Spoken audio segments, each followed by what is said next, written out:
ଜାରି ହେଲା ରାଷ୍ଟ୍ରୀୟ ରାଜମାର୍ଗ ଉଲ୍ଲଂଘନକାରୀଙ୍କ ପାଇଁ ନୂଆ ନିୟମ। ରାସ୍ତାରେ ଗାଡ଼ି ଚାଳନା ବେଳେ ଏହି କିଛିଟି ନିୟମକୁ ଆପଣଙ୍କୁ ପାଳନ କରିବା ପାଇଁ ପଡ଼ିବ। ଯଦି ଏହା ନ କରନ୍ତି ସରକାରଙ୍କ ତରଫରୁ ବଡ଼ ଫାଇନକୁ ସମ୍ମୁଖୀନ କରିବା ପାଇଁ ପଡ଼ିବ। ତେବେ ଆସନ୍ତୁ ଜାଣି ରଖିବା ଗାଡ଼ି ଚାଳନା ସମୟରେ କେଉଁ କେଉଁ ଦିଗରେ ଆମମାନଙ୍କୁ ଲକ୍ଷ୍ୟ ବା ଧ୍ୟାନ ଦେବା ଆବଶ୍ୟକ। ଗାଡ଼ି ଚଳା ନିୟମ ଖିଲାପ କଲେ ଆପଣମାନଙ୍କୁ ଲାଗିପାରେ 500 ଟଙ୍କାର ଫାଇନ। ଗାଡ଼ିର ବୀମା ବା ଇନ୍ସୁରାନ୍ସ ନଥିଲେ ଆପଣଙ୍କୁ ଲାଗିବ 2000 ଟଙ୍କାର ଫାଇନ ଏବଂ ନାବାଳକ ଯଦି ଗାଡ଼ି ଚଳାଉଥିବା ସମୟରେ ସାମ୍ନାକୁ ଆସନ୍ତି ବା ଧରା ପଡ଼ନ୍ତି ସେଥିପାଇଁ ସର୍ବମୋଟ 25,000 ଟଙ୍କାର ଫାଇନ ଆପଣଙ୍କୁ ଲାଗିପାରେ। ଚାଳକଙ୍କ ପାଖରେ ଯଦି ଲାଇସେନ୍ସ ନଥିବ ସେଥିପାଇଁ 5,000 ଟଙ୍କା ଫାଇନ।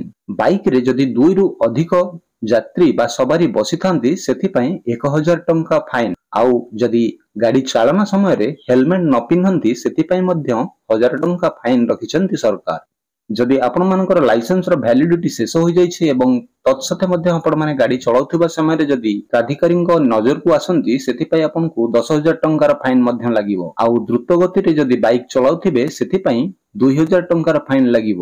ଦ୍ରୁତ ଗତିରେ 4 ଚକିଆ ଚଳାଇଲେ 4,000 ଟଙ୍କା ଫାଇନ। ଆଉ ଯଦି ଆପଣ ରେଡ୍ ଲାଇଟ୍ ସମୟରେ ଟ୍ରାଫିକର ନିୟମକୁ ଉଲ୍ଲଂଘନ କରୁଛନ୍ତି ସେଥିପ୍ରତି ଆପଣଙ୍କୁ 5,000 ଟଙ୍କାର ଫାଇନ ବି ଲାଗିପାରେ। ଆଉ ଯଦି ଆପଣ ରଙ୍ଗ ରୁଟରେ ଗାଡ଼ି ଚଳାଉଛନ୍ତି ସେଥିପାଇଁ ମଧ୍ୟ 5,000 ଟଙ୍କା ଫାଇନ ରଖିଛନ୍ତି ସରକାର। ଦୁର୍ଘଟଣା ଘଟାଇଲେ ସେଥିପାଇଁ ମଧ୍ୟ 5,000 ଆଉ ପ୍ରଦୂଷଣ ସାର୍ଟିଫିକେଟ ବା ଆପଣଙ୍କ ପାଖରେ ଯଦି ପଲ୍ୟୁସନ ସାର୍ଟିଫିକେଟ ନଥାଏ ସେଥିପାଇଁ 10,000 ଟଙ୍କା ଫାଇନ ମଧ୍ୟ ଆପଣ ପାଇଁ ଦେବା ପାଇଁ ପଡ଼ିବ। ଯଦି ଆପଣ 4 ହ୍ୱିଲରରେ ଯାତ୍ରା କରୁଛନ୍ତି ବା 4 ହ୍ୱିଲର ଚଲାଇକି ଯାଉଛନ୍ତି ଡ୍ରାଇଭର ଯଦି ସିଟ ବେଲ୍ଟ ନ ବାନ୍ଧିଥାଏ ସେଥିପାଇଁ 1,000 ଟଙ୍କାର ଫାଇନ ମଧ୍ୟ ରଖାଯାଇଅଛି। ଆଉ ଯଦି ଡ୍ରିଙ୍କ କରିକି ଗାଡ଼ି ଚଳାଉଥାନ୍ତି ମଦ ପିଇକି ଯଦି ଗାଡ଼ି ଚଳାଉଥାନ୍ତି ସେଥିପାଇଁ ମଧ୍ୟ 1,000 ଟଙ୍କା ଫାଇନ ସହ ଗିରଫ କରିବା ପାଇଁ ବି ନୋଟିସ ଜାରି ହୋଇଅଛି। ଯଦି ଆପଣଙ୍କ ଗାଡ଼ିରେ ନମ୍ବର ପ୍ଲେଟ ନଥାଏ ବା କୌଣସି ରେଜିଷ୍ଟ୍ରେସନ ନମ୍ବର ନଥାଏ ଆପଣ ବାଇକ୍ ଚଳାଉଥାନ୍ତି ସେଥିପାଇଁ ମଧ୍ୟ 5,000 ଟଙ୍କାର ଫାଇନର ବ୍ୟବସ୍ଥା କରିଛନ୍ତି ଓଡ଼ିଶା ସରକାର।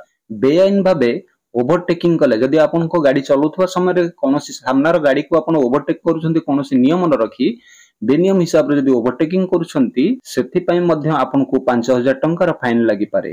ମାଲ ଗାଡ଼ିରେ ଯାତ୍ରୀ ପରିବହନ ଯଦି ଆପଣ ମାଲବାହୀ ଗାଡ଼ିରେ ଯାତ୍ରୀମାନଙ୍କୁ ନେଇକି ଯାତ୍ରା କରୁଛନ୍ତି ସେଥିପାଇଁ ମଧ୍ୟ ଆପଣଙ୍କୁ 5,000 ଟଙ୍କାର ଫାଇନ ଦେବା ପାଇଁ ପଡ଼ିବ। ପରମିଟ ନଥାଇ ଗାଡ଼ି ଚଳାଇଲେ ଯଦି ଆପଣମାନଙ୍କ ଗାଡ଼ିର ପରମିଟ ଶେଷ ହୋଇଯାଇଛି ଏବଂ ତାକୁ ଆପଣ ରିନ୍ୟୁଆଲ କରୁନଥାନ୍ତି ଏବଂ ତା ସତ୍ତ୍ୱେ ମଧ୍ୟ ଗାଡ଼ି ଚଳାଉଥାନ୍ତି ଆଉ ଏଥିସହିତ ଯଦି ପ୍ରାଧିକରଣଙ୍କ ସମ୍ମୁଖକୁ ଆପଣ ଆସନ୍ତି ବା ଧରା ପଡ଼ନ୍ତି ସେଥିପାଇଁ ମଧ୍ୟ ଆପଣଙ୍କୁ 10,000 ଟଙ୍କାର ଫାଇନ ଲାଗିବ।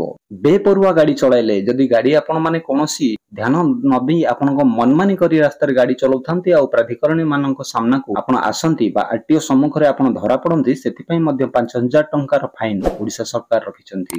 ଯଦି ଆପଣ ଗାଡ଼ି ଚଳାଉଥିବା ସମୟରେ ମୋବାଇଲ ବ୍ୟବହାର କରନ୍ତି ଆଉ ଏହା ଯଦି ଆରଟିଓର ସାମ୍ନାରେ ଆପଣ ସମ୍ମୁଖକୁ ଆସନ୍ତି ବା ଧରା ପଡ଼ନ୍ତି ସେଥିପାଇଁ ମଧ୍ୟ 5,000 ଟଙ୍କାର ଫାଇନ ସରକାର ଘୋଷଣା କରିଛନ୍ତି। ଆଶା କରୁଛି ଏହି ସବୁ ନିୟମକୁ ଆପଣମାନେ ଗାଡ଼ି ଚାଳନା ସମୟରେ ନଜରରେ ରଖି ଗାଡ଼ି ଚଳାଇବେ ଏବଂ କୌଣସି ଏଇଭଳି ଆପତ୍ତିକର ଫାଇନକୁ ସମ୍ମୁଖୀନ ନ ହେବେ। ଆଶା କରୁଛି ଭିଡ଼ିଓଟି ନିଶ୍ଚିନ୍ତ ପସନ୍ଦ ଆସିଥିବ।